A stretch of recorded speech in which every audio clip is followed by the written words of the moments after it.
¿Qué tal? Excelente día para todos. El día de hoy vamos a hablar sobre el sistema de pensiones en México. El tema surge por dos principales razones. Primero que nada, desde el primer video que subí, Berenice Sánchez fue la que me comentó acerca de que hable del sistema de pensiones, el tema de las afores, el tema del retiro. Bueno, además de eso, la verdad, les soy bastante sincero, este tema también surge porque en la universidad, actualmente en maestría, tengo el día de mañana también una exposición acerca del tema del sistema de pensiones. Así que comencemos. Antes de hablar del sistema de pensiones en México, vamos a pensar qué es la seguridad social, qué es la jubilación y qué es una pensión. ¿Por qué comienzo hablando sobre este tema y diferenciando cada uno de los temas? Bueno, primero que nada, porque se habla muchas veces acerca del fondo para el retiro, se habla de las afores, se habla de tener una vejez digna, de tener un ahorro digno, una pensión digna. Bueno, para empezar creo que también es importante tener las distinciones de qué es cada una de las tres en este caso. Bueno, para empezar comencemos con que de acuerdo a la Oficina de Alto Comisionado de Derechos Humanos de las Naciones Unidas, es decir, de la ACNUD, la seguridad social es un derecho humano. Comenzando desde ahí, de acuerdo a la OIT, es la protección que una sociedad proporciona a los individuos y los hogares para asegurar el acceso a la asistencia médica y garantizar la seguridad del ingreso, en particular en caso de vejez, desempleo, enfermedad, invalidez, accidentes del trabajo, maternidad o pérdida del sostén de la familia. Según la RAE, la pensión es una cantidad periódica, temporal o vitalicia que la Seguridad Social paga por razón de jubilación, viudedad, orfandad o incapacidad. Vemos, por ejemplo, en este caso, que ya se desprende entonces de la Seguridad Social emana la pensión y de la pensión emana, según la RAE, el jubilado es persona que, cumpliendo el ciclo laboral establecido para ello, deja de trabajar por su edad y percibe una pensión. Es decir, y entendemos que una pensión y una jubilación no es necesariamente lo mismo. Es decir, que un pensionado no necesariamente está jubilado y un jubilado necesariamente está pensionado.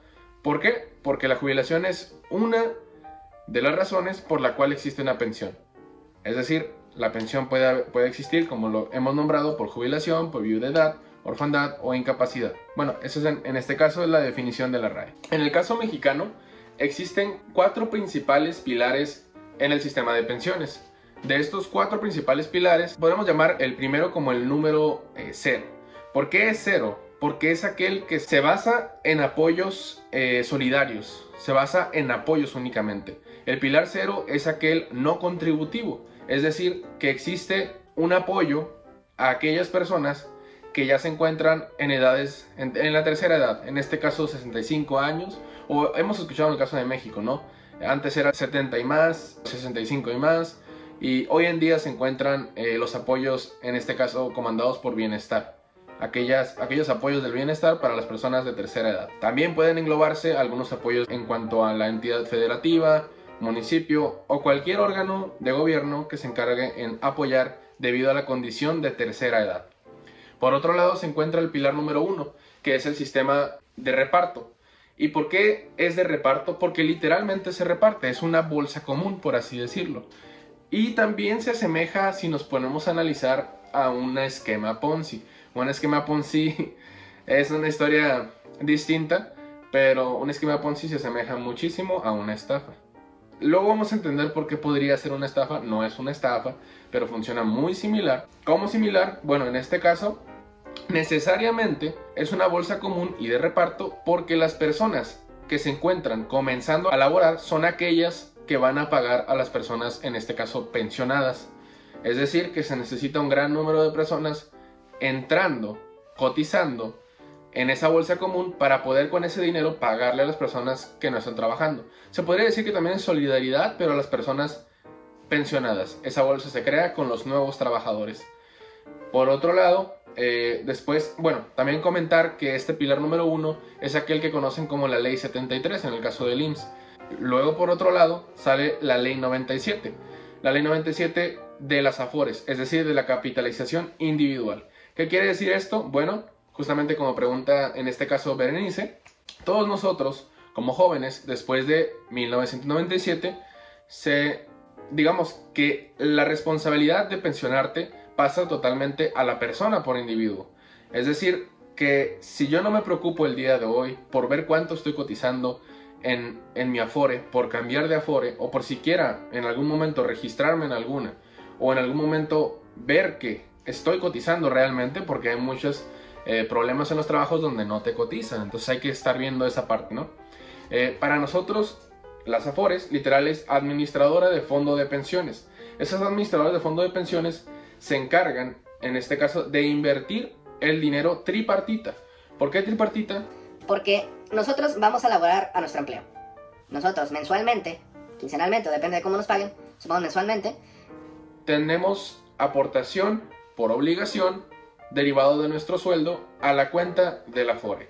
Por otro lado, también hay una aportación del empleador y por otro lado de gobierno, en porcentajes distintos, pero existen 3 aportaciones pequeñas que llegan a nuestro Afore.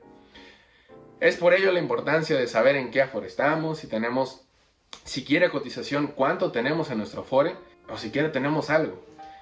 Por otro lado está el pilar número 3, que es el de las aportaciones, el ahorro voluntario. Simplemente aquel pilar que nosotros podemos escuchar de repente como, oye, pues el plan de ahorro para el retiro, algún seguro que vayas a contratar para poder tener ese retiro, o simplemente aportaciones voluntarias y extraordinarias a las Afores que hagas mensualmente.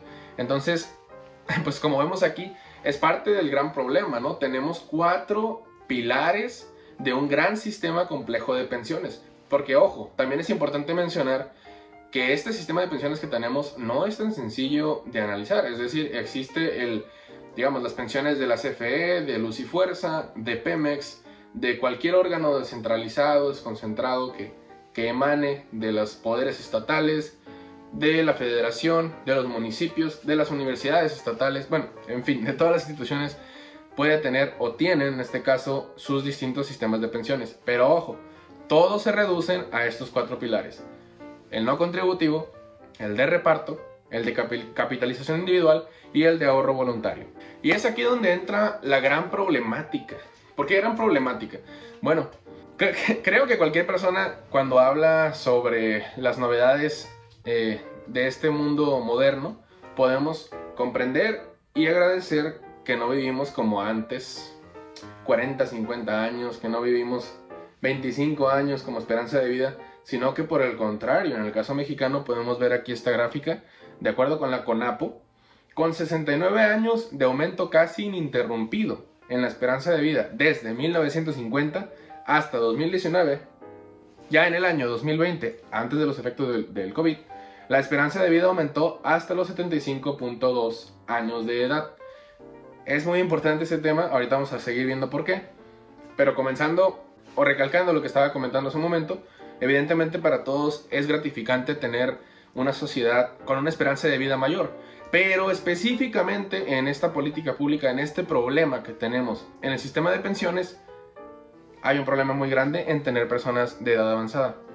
Luego, otro problema que se agrega a esa esperanza de vida es el índice de envejecimiento, ya que en el año de 1950 se tenían 6.7 personas de 65 años o más por cada 100 menores de 15 años. En cambio, en 2015 había 24.5 personas adultas mayores por cada 100 jóvenes. Para 2030 se esperan 45,9 jóvenes por cada 100 y para el año 2050 se estima aproximadamente 93 personas adultas por cada 100 jóvenes. Seguimos agregando problemas. Tasa global de fecundidad. Bueno, tenemos la esperanza de vida, tenemos en este caso anterior el índice de envejecimiento y tenemos la tasa global de fecundidad. Agreguémosle que entre 1950 y 1960 se observaba un alto crecimiento de la fecundidad, alcanzando su máximo en 1960 con 6,99 hijos por cada mujer. Bueno, evidentemente no les estoy diciendo que tienen que tener más hijos, ni que vivamos menos. Lo que quiero comentar es que se está reduciendo además, para 2015, esa cantidad de hijos a 2,18. Si la tendencia sigue así, se espera que la fecundidad continúe disminuyendo, llegando a 1,8 hijos en 2030 y 1.72 en 2050. Esperanza de vida en aumento, índice de envejecimiento, más tasa global de fecundidad. Recordemos lo que acabo de comentar. El sistema de reparto de aquella bolsa común se basa en la existencia de nuevas personas trabajando, de nuevas personas aportando a la sociedad o a esa bolsa común.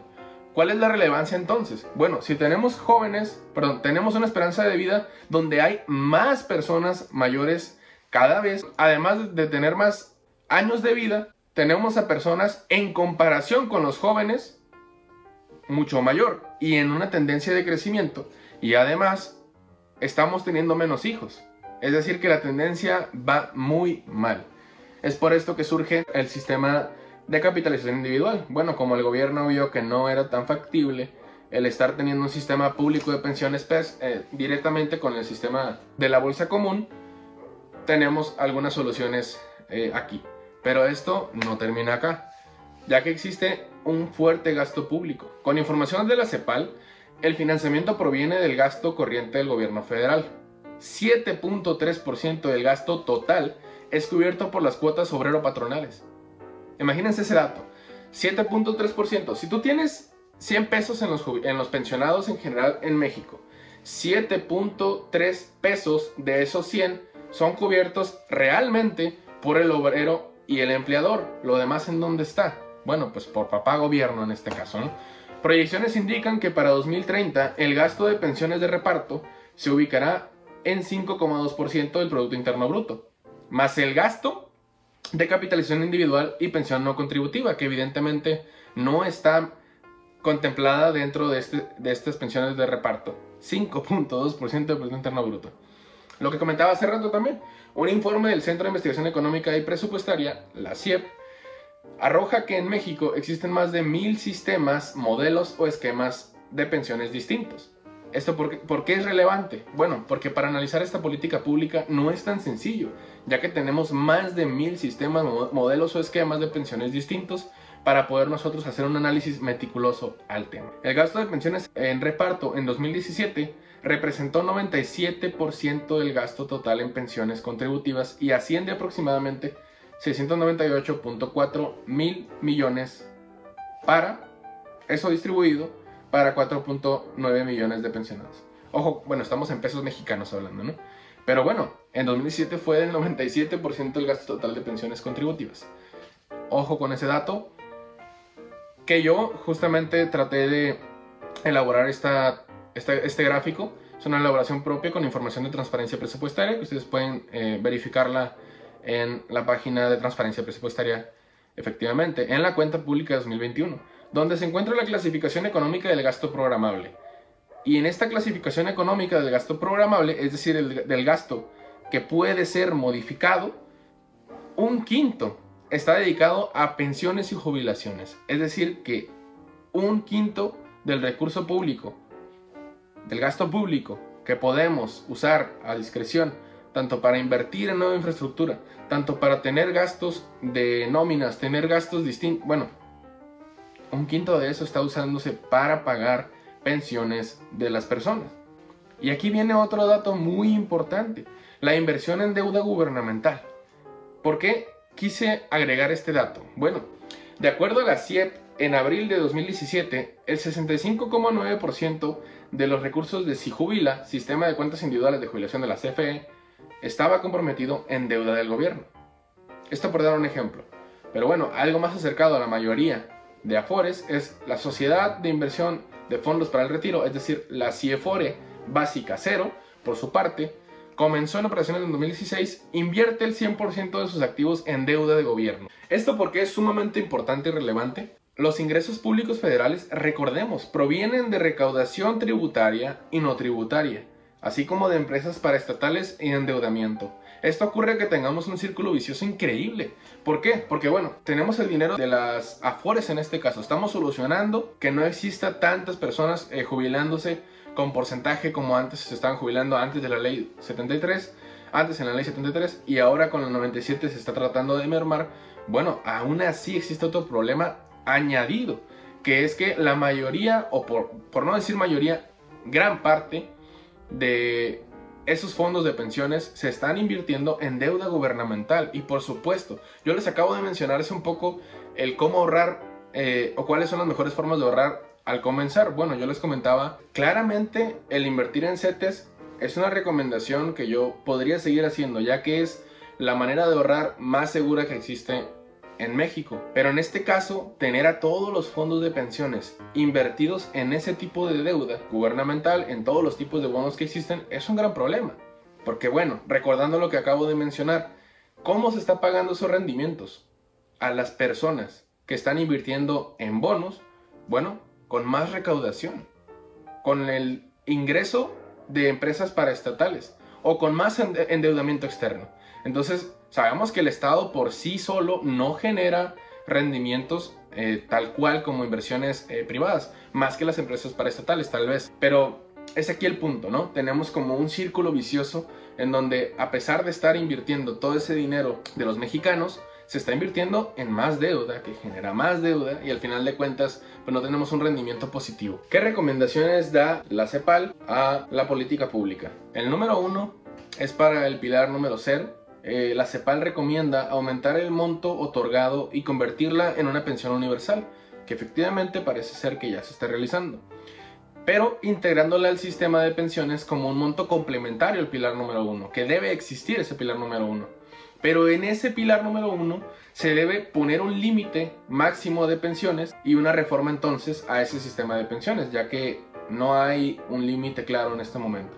Luego está el pilar 2, que es el pilar de capitalización, y aquí se recomienda aumentar la capitalización individual tripartita del ingreso en un mínimo de un 15%. ¿Qué quiere decir? Que en la sumatoria de tu aportación, la de tu empleador y la del gobierno, sea de al menos un 15%. Y es una recomendación, me parece que de la OCDE, de la OCDE. Por número del pilar 3, está el incentivar justamente el ahorro voluntario, diseñar e implementar medidas que gratifiquen monetariamente al ahorro extra. Y bueno, es lo que también quería comentar en este canal. Bueno, ya que escuchamos la problemática a nivel política pública, a nivel México, por supuesto no están contemplados muchos más temas, pero en este tema, tratando de reducirlo, creo que lo importante, y hablando ya de finanzas personales, se encuentra en el pilar número 3, que es el ahorro voluntario. Nosotros tenemos que entender, y yo recomendaría comprender, bueno, es que de hecho por eso estoy haciendo este video. Estamos hablando de temas que este es un documento emitido por la CEPAL directamente. No estamos hablando de imaginación, y los datos son justamente de transparencia presupuestaria, son de Hacienda, de crédito público en México, son datos, bueno, a lo que voy son datos publicados por el mismo gobierno y en organizaciones internacionales.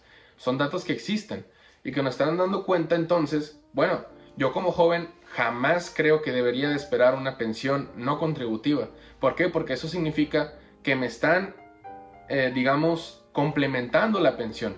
No, eso está hablando, bueno, primero que nada, con todo el respeto merecido, obviamente sé que existen personas con distintas tanto necesidades como posibilidades que por supuesto por uno u otro evento no pudieron pensionarse dignamente o no tuvieron la forma de laborar en la formalidad directamente y por lo tanto no tienen su pensión, y entiendo, se necesite complementar, pero es ahí donde entra este problema, el ahorro voluntario, que desde hoy conozcamos cómo funciona este sistema para poder nosotros responder a ese tema, ¿no?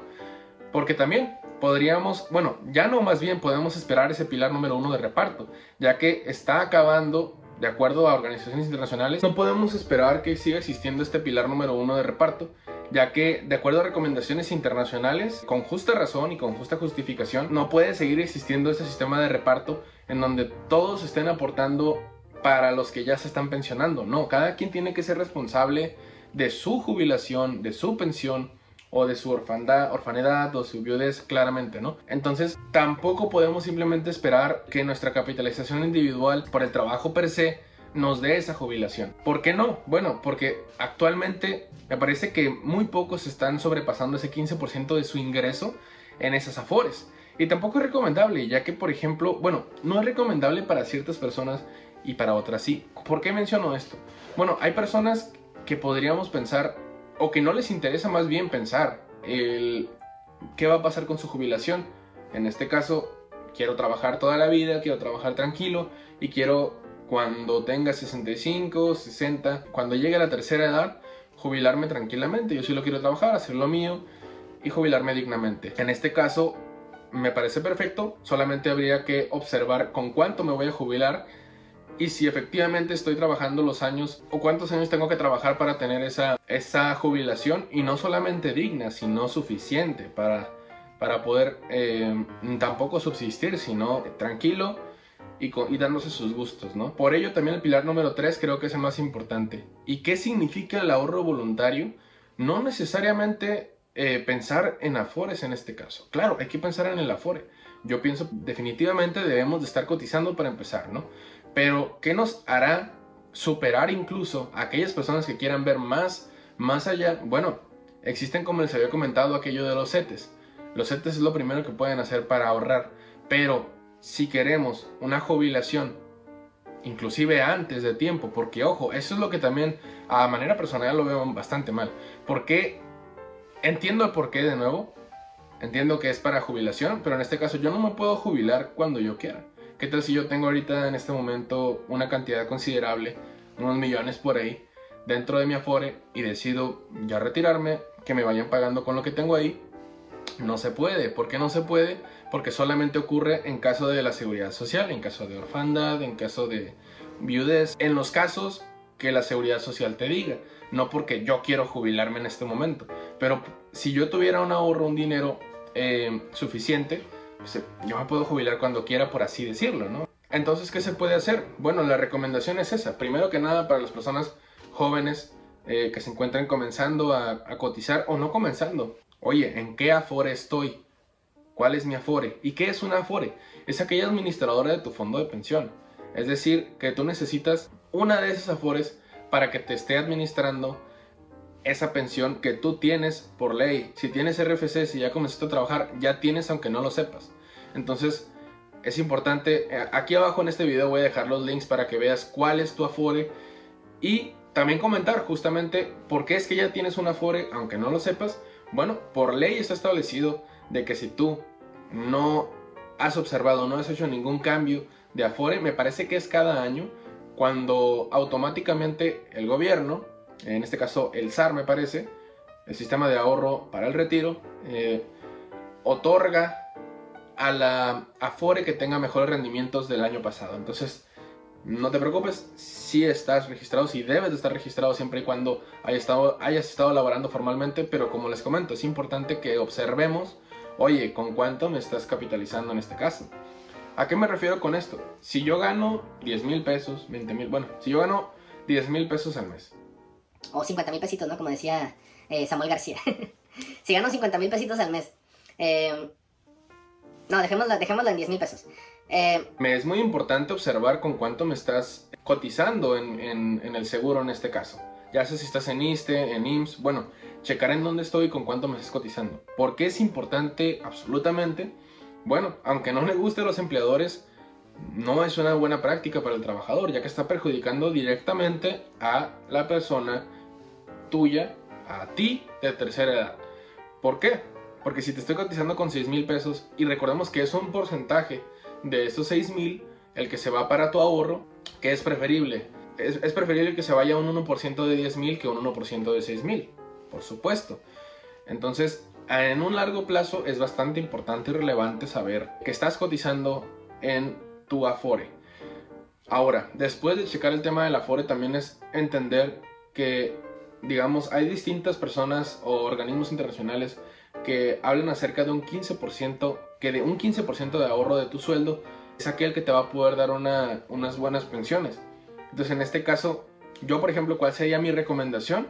Recomendar dos cosas. Primero, si te interesa simplemente jubilarte en algún momento, tranquilo, sin saber de inversiones, sin saber de nada, lo que te puedo decir es, ok, ponte a ahorrar un 15% en tu afore y olvídate de todo. Si no puedes hacer eso, no tendrás una jubilación muy buena. Y aquí dejaré debajo también la calculadora para ese retiro y que veas con cuánto te vas a retirar. Y no te dejes impresionar por el monto grande que veas, porque el monto grande dividido en el tiempo que se te estará pagando muchas veces no es suficiente. Lo importante es que tengas un buen retiro. Pero bueno, es aquí donde entra el tema que yo también les quería comentar. Personalmente, yo no quiero jubilarme a los 65 años. Ustedes dirán, estás exagerando o sigues soñando. Bueno, seguiré soñando. Yo me voy a jubilar, ni siquiera voy a decir la edad, pero me pienso jubilar en unos años. En unos años, mucho menos que 60. Entonces, para que eso sea posible, la única forma es hacer un ahorro voluntario. Y un ahorro voluntario tampoco necesariamente dentro de mi Afore. ¿Dónde es que puedo hacer ese ahorro? Como les he comentado, en este caso en CETES. También están instrumentos como la bolsa de valores, están instrumentos como futuros financieros, como commodities, están instrumentos como criptomonedas o distintos instrumentos e incluso negocios. Tampoco necesariamente tienes que empezar a invertir en productos financieros. Puedes también crear distintas fuentes de ingresos para poder llegar a ese punto en donde tú, digamos, te pensiones por ti mismo. Es muy importante que veamos esta parte. Entonces doy dos recomendaciones. La primera, si no te interesa saber nada de inversiones, ni de finanzas, ni nada, simplemente estar trabajando hasta que te den tu jubilación, bueno, ahorra al menos un 15% de tu ingreso en tu Afore y olvídate. Ahora, si te interesa jubilarte antes de tiempo o jubilarte de una mejor manera inclusive, bueno, aprende del ahorro, aprende de las finanzas personales, aprende de la bolsa, aprende de las criptomonedas, de la inteligencia artificial que está surgiendo en este momento. Básicamente, genera más ingresos y de esos ingresos aprende cómo invertir, incluso en bienes raíces. Incluso, bueno, en distintas partes que podemos comprender dónde podemos invertir. Pero esa sería mi recomendación. Primero, solamente quizás sea un video muy general, quizás no le estoy diciendo cómo hacer, cómo solucionar la vida, pero yo sé que con al menos informar lo que está pasando actualmente, que tenemos 4 pilares de ahorro del sistema de pensión, bueno, saber en dónde estoy parado, saber si voy a tener mi jubilación por el sistema de reparto, y eso solo lo tendrán las personas que fueron de la ley 73 y del 97, pues ya ni modo, es imposible.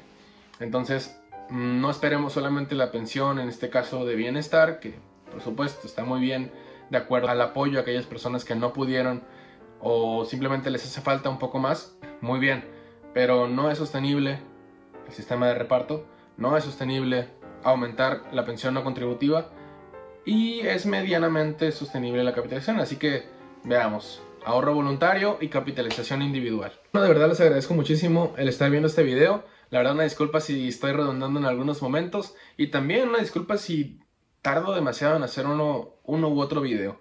En un principio creo que ya lo comenté o creo que no. El punto es que al principio sobreestimé la posibilidad de hacer videos rápidamente. Y no, sí requiere su tiempo. Un tiempo donde tienes que estar para empezar sin ruido como está en este momento. A cada rato nos escuchan como un perrito por ahí. Bueno. Es sonido que tengo que a veces pausar el video y cortar. Es guardar el video, grabar el video, publicar, editar. Requiere bastante tiempo que en este momento en el que estoy, como les comento, estudiando y haciendo otras actividades, pues justamente se complica. Pero con todo gusto, la verdad, si quieren seguirme recomendando o hablando de temas que quieran que comente, que pueda expresar o que ustedes crean que pueda hablar, con mucho gusto. Pues bueno, mi nombre es Oscar Espinosa. Y un gusto estar con ustedes.